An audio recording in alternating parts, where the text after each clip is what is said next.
gonna go write a million songs if that's the way to be. I'll write a classic to beat them all and go down in history. I'll be the one to reach the stars, but only if you're with me tonight, 'cause that'll be the life.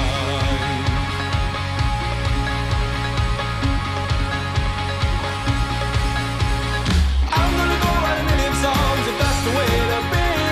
I'll write a classic to beat them all and go down in history. I'll be the one to reach the stars, but only if you're with me tonight, 'cause that'll be the life. 'Cause that'll be the life. 'Cause that'll be the life. Hello again and welcome to episode 50 of Main Street Martin and our latest cruise to Northern Europe in January 2025 on the MSC Preziosa. In previous episodes we've cruised on the Sky, Regal and Enchanted Princess ships as well as the Carnival Sunshine and produced Mediterranean and Caribbean cruise series in places like Grand Turk, Marseille, Rome, Naples and Athens. Don't forget you can still check out all of the previous episodes right here on this channel. And if you enjoy any of the videos, please make sure to click on the like button, ring that notification bell to be informed of any future videos, and if you possibly can, please subscribe. So this time we're sailing from Southampton on the MSC Preziosa. We'll take a look around the ship on this very first episode, and as the series goes on, we'll show you around the cities of Hamburg, Rotterdam, Bruges and Le Havre. The first thing I need to do is tell you that our drive to Southampton took around 3 hours from the Midlands down the M40, and the check-in in Southampton was smooth, security was efficient, and I'd estimate from the moment we parked the car to the moment we stepped onto the ship was less than half an hour. One of the things I found most stressful about the cruises we've taken so far was the whole process of going through an airport, having flight delays and so on. This was an absolute breeze. Anyhow, we have a few hours before we set sail, and the first of our days is at sea in any case. So we took that opportunity to take a look at the ship, which includes spectacular features like a real stone piazza, sweeping Swarovski crystal staircases and a stunning infinity pool. The MSC Preziosa can carry up to 4,345 passengers in 1,751 staterooms, with service from around 1,300 crew members.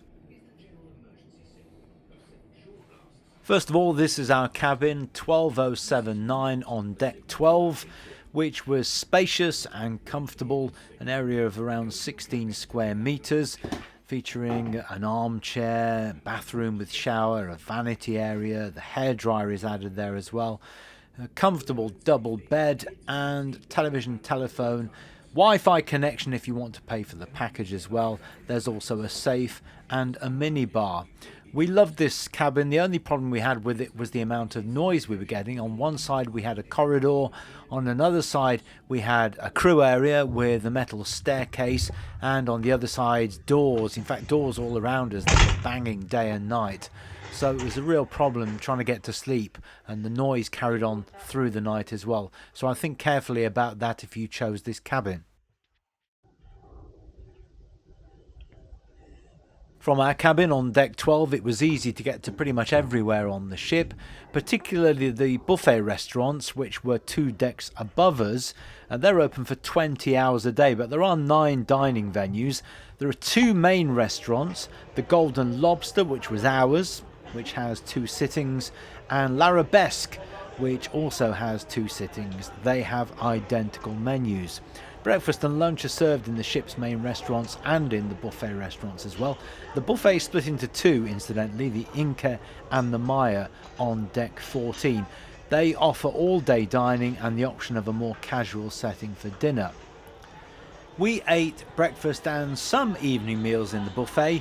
It offers a good spread of mainly Mediterranean and fast food, pizza, pasta, hot dogs, hamburgers, sandwiches, there's a salad bar and 1 or 2 ethnic dishes as well, curries and so on. I would say overall that the food on the MSC Preziosa was okay.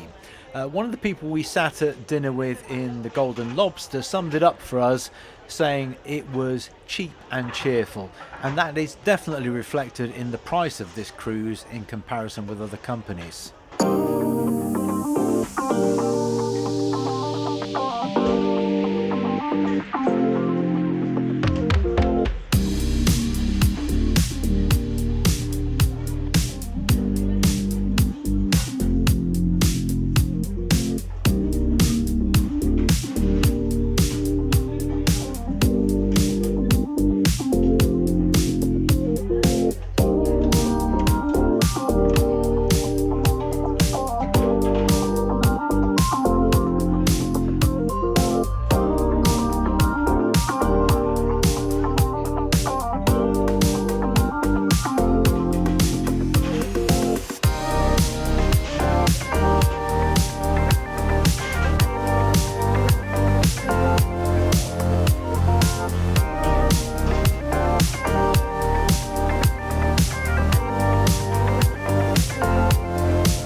It is worth pointing out there are lots of other places to eat on the MSC Preziosa, including specialty restaurants like the Butcher's Cut.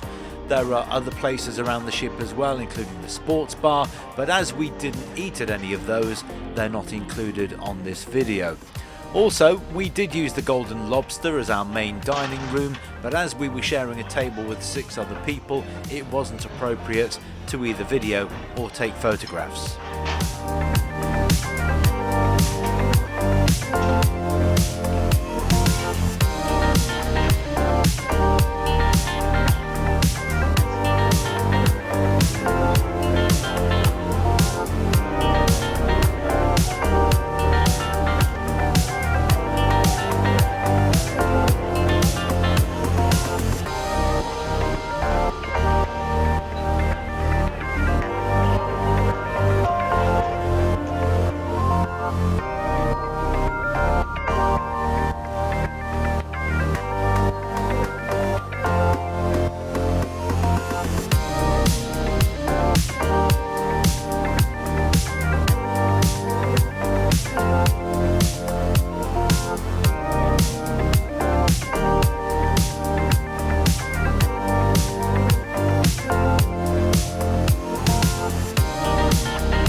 There are dedicated areas for children and teenagers too.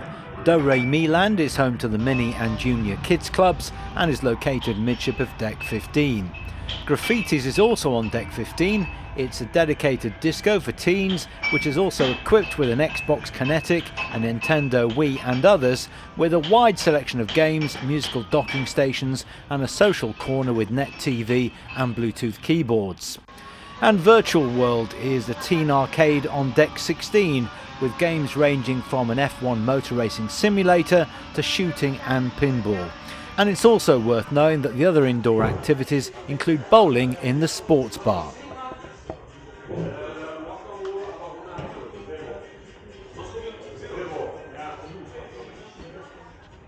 As we were cruising in a very wet, cold and windy January, there weren't an awful lot of people enjoying the facilities on deck, but they are extensive. Lots of bars, snack bars, obviously the pools, the cinema and so on. The Do Re Mi Castle is the water splash park area for children and teenagers. But if you do want to enjoy a pool day in the middle of the winter, or just lounging by a pool, sipping a cocktail, then the indoor pool is also fabulous.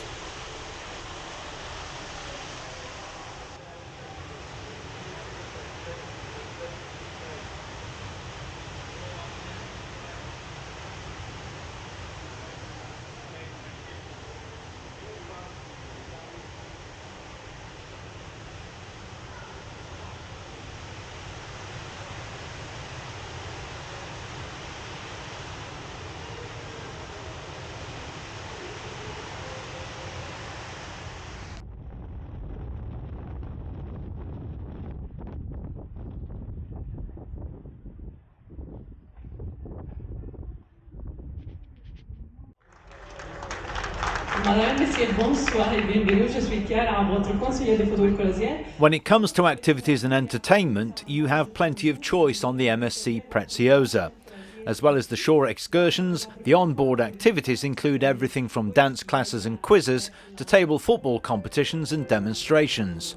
And don't forget the casino, the 4D cinema, the shops, the spa and the fitness centre. Bonsoir, buenas noches, boa noite, and welcome to the theatre.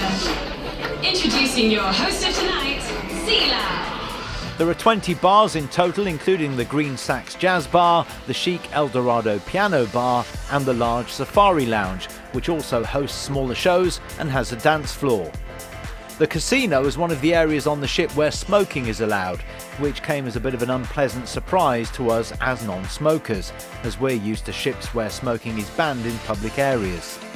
This was made worse by the fact that you may have to walk through the casino to get to other parts of the ship, and the El Dorado Piano Bar is directly above the casino with a central open staircase linking the two, so the smoke therefore rises into the bar.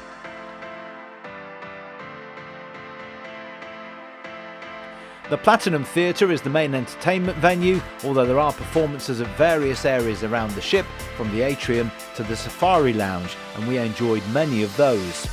But we saw two different shows in the Platinum Theatre, and they were very good. The venue seats just over 1,600 people with unobstructed views, and the shows are a mix of Broadway-style musicals, circus speciality acts, illusionists, and so on.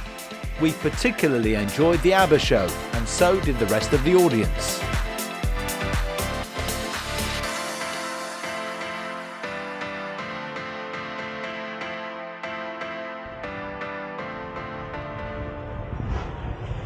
Day 2 of this Northern European cruise, and we've arrived in our first port, a very cold and icy Hamburg.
So here we are in the city of Hamburg. Second day of the cruise after a day at sea. This is our first port stop. It's rather chilly, -3, -4 at the moment, and all around the port is covered in ice and frost, but the city looks beautiful with the sunlight, so we're going to go to explore. So Hamburg is Germany's leading seaport. It's the gateway to Lübeck, Bremen and Berlin. It's a fascinating place to visit in its own right. Situated here on the banks of the Elbe, it's actually built over the water and boasts more than 2,100 bridges. That's actually more bridges than in Venice and Amsterdam combined. Established by Charlemagne in the 9th century, it's managed to preserve its Gothic old quarter and maritime heritage. And there are lots of things to see here, ranging from St. Pauli and the red light district to the fashionable shops of Jungfernsteig and the St. Michael's Church, a masterpiece of Baroque architecture.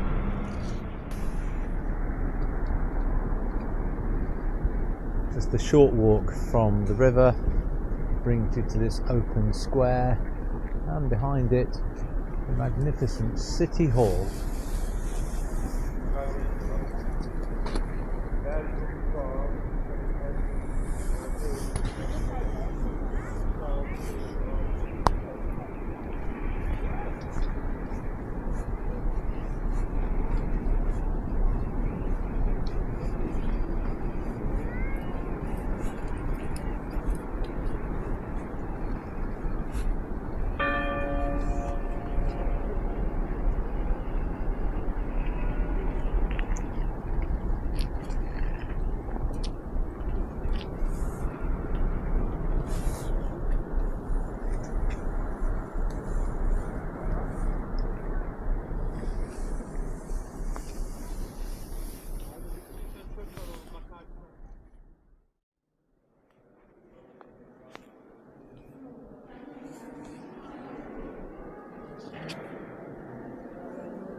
So this is inside the City Hall, famous for its beautiful neo-Renaissance facade dating back to the 19th century. It still houses its original government functions, with the offices of the first mayor of Hamburg and the meeting room for Hamburg's parliament in this building.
So this is St Nicholas Church, built on the site of a former 14th century church that was destroyed in the Great Fire of 1842. The new building was constructed in 1845 through to 1874 to the plans from the architect G. Scott.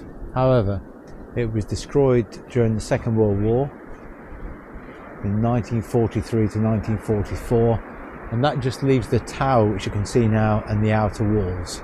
And the ruin here is maintained as a monument against war.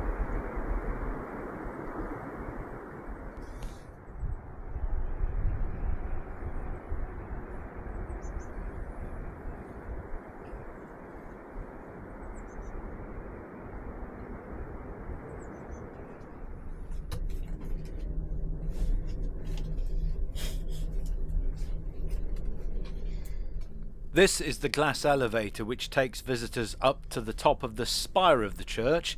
It's the 5th highest church steeple in the world at a height of 76 metres.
With the buckles.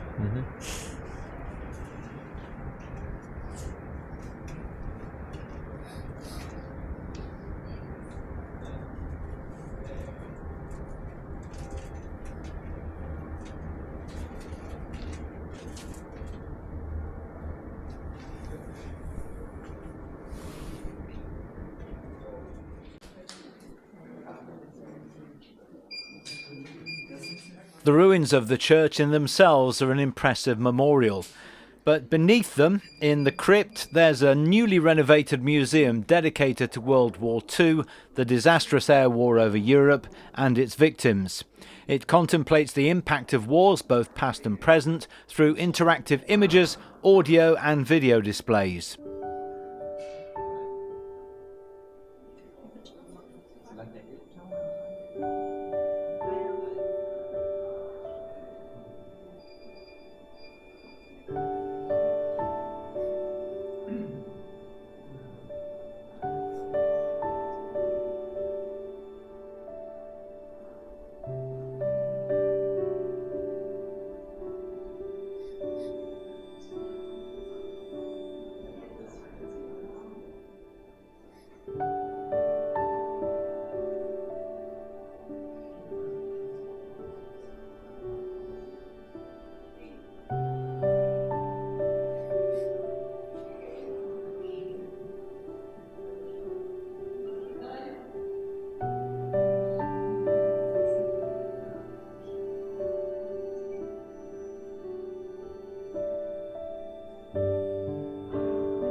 The permanent exhibition, Gomorrah 1943, Hamburg's Destruction Through Aerial Warfare, provides an impressive overview of the historical context leading up to the air raids on Hamburg, the firestorm itself, and the years of reconstruction that followed.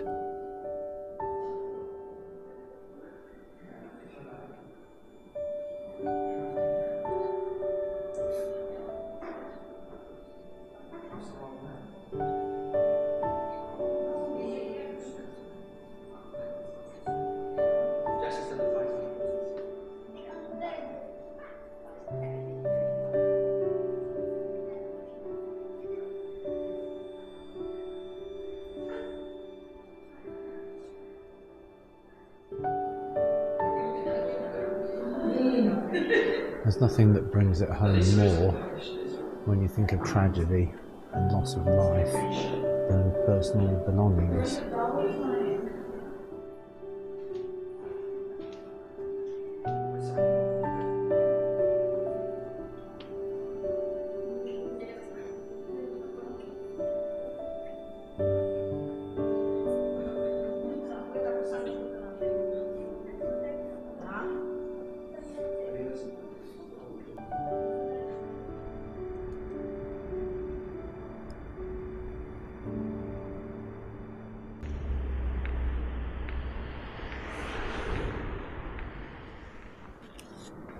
So this is St Michael's Church, which is the most famous landmark of the city, considered to be one of the finest Hanseatic Protestant Baroque churches of northern Germany.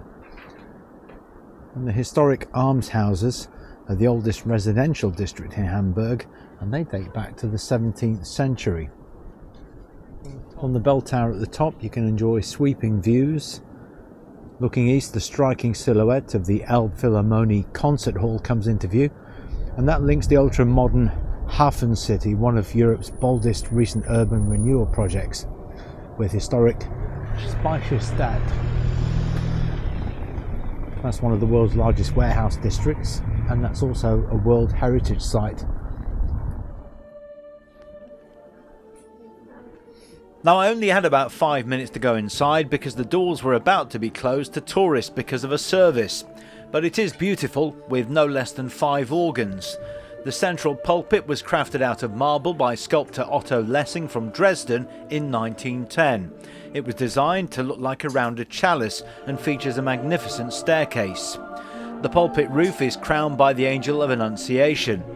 Made from white marble, the baptismal font was crafted in Livorno in 1763 and donated by Hamburg merchants who lived there at the time. It's reminiscent of a seashell and supported by 3 baptism angels. And the altar is also made from marble and stands 20 metres tall.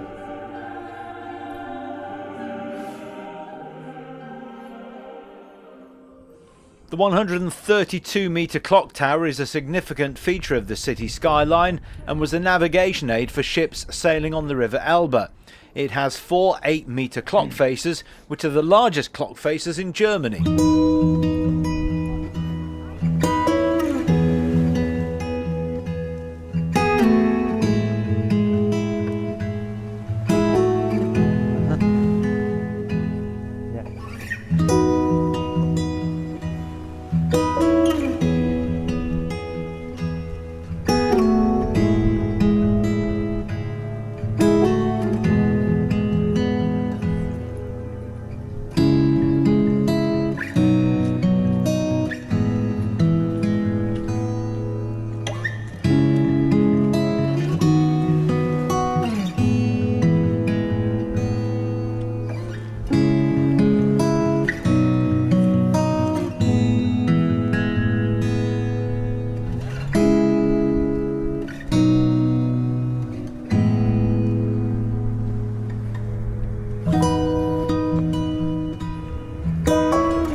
A short walk away is the St Pauli area and the Landungsbrücken, or landing bridges. These were once a landing pier for steamships, and they now function as a connection for various lines of Hamburg's local train and ferry systems. Some harbour ferries and catamarans depart on their trips to Helgoland, while others take tourists down the Elbe River for the price of a bus fare. And if you have a ticket to see a show, the Landungsbrücken ferries will also carry you over to the waterfront theatres. Other sites nearby include the Alte Elb Tunnel, or the Old Elb Tunnel under the river, as well as museum ships Rickmas and the MS Cap San Diego. There's a variety of restaurants and gift shops which line one of Hamburg's most popular promenades, with magnificent views of the container and cruise ships as they come in and out of the port.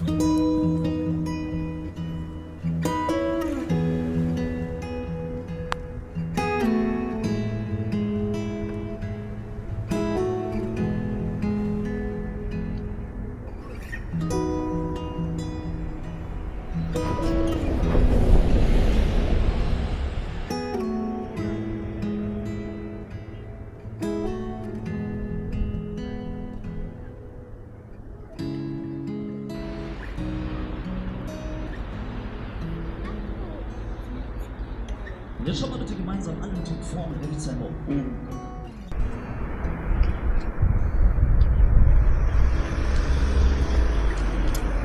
Just on the other bank of this river, lots of attractions, including the miniature wonderland, Hamburg Dungeon. There are theatres down there as well, all within walking distance.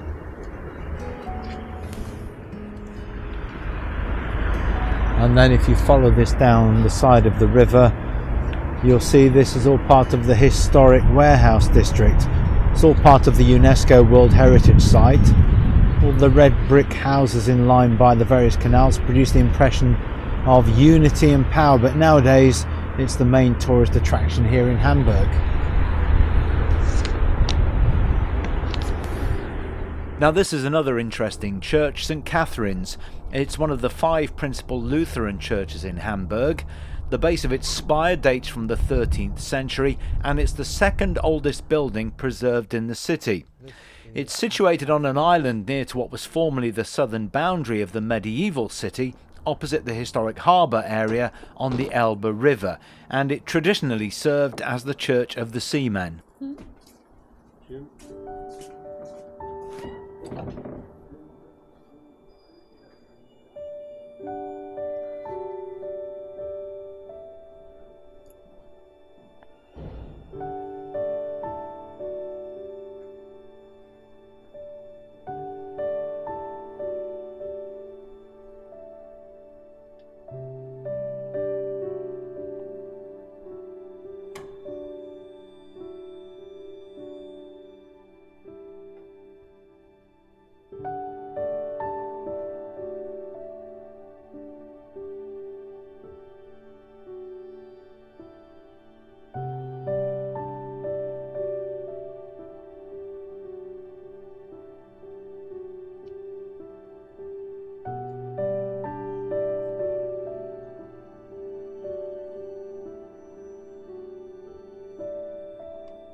Next to the Rathaus Market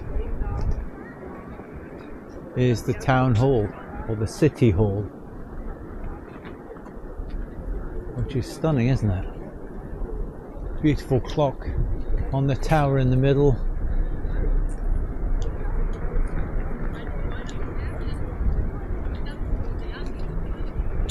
Still a working government building, looking out onto this fabulous square.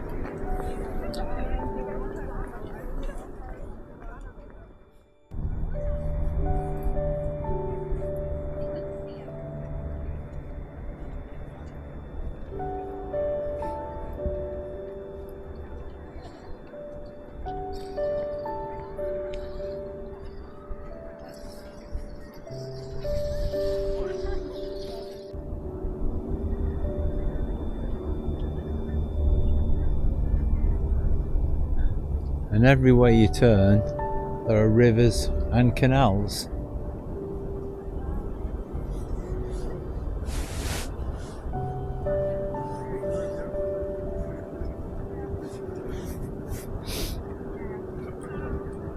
I think because of the destruction during the Second World War, there is a real mix of architectural designs, old and new side by side. Some of the areas are really stunning.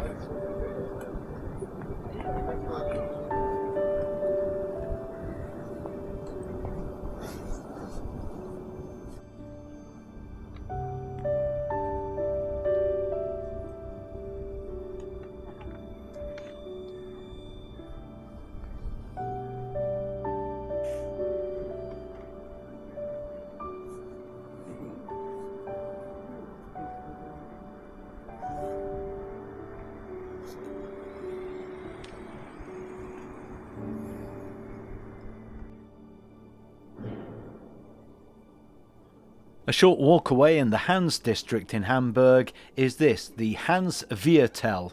It's the largest shopping arcade in the Hanseatic city.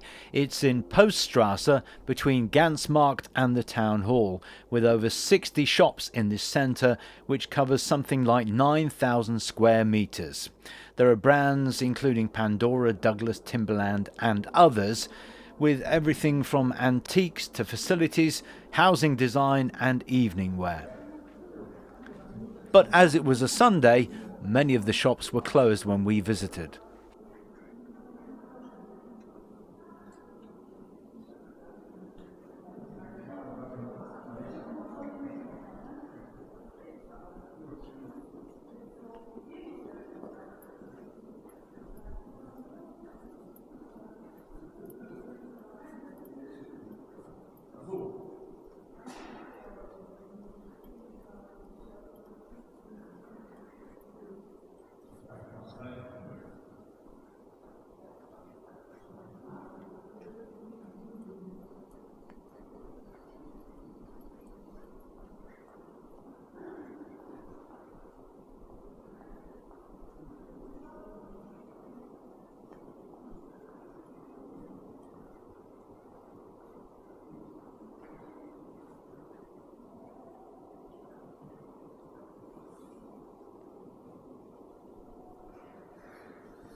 As we continued to explore the city, we came across yet another fascinating church in St. Peter's. It stands on the site of many former cathedrals and has been a Protestant cathedral since the Reformation. It was probably built in early 1189 and first documented in 1195 as a market church. In 1310 it was rebuilt in a Gothic style and was completed around 1418.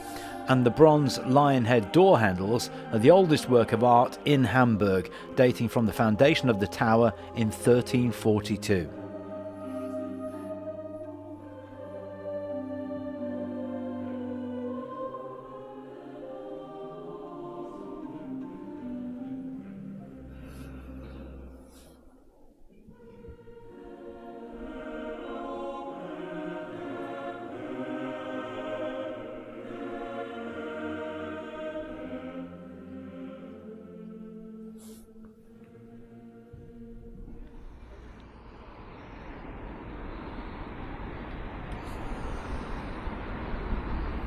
And we had just about enough time before we headed back to the ship to take a walk around and watch the sunset over the Binnenalster, the inner Alster Lake, one of two artificial lakes inside the city limits of Hamburg, formed by the river Alster. It's a beautiful walk, particularly at this time of day.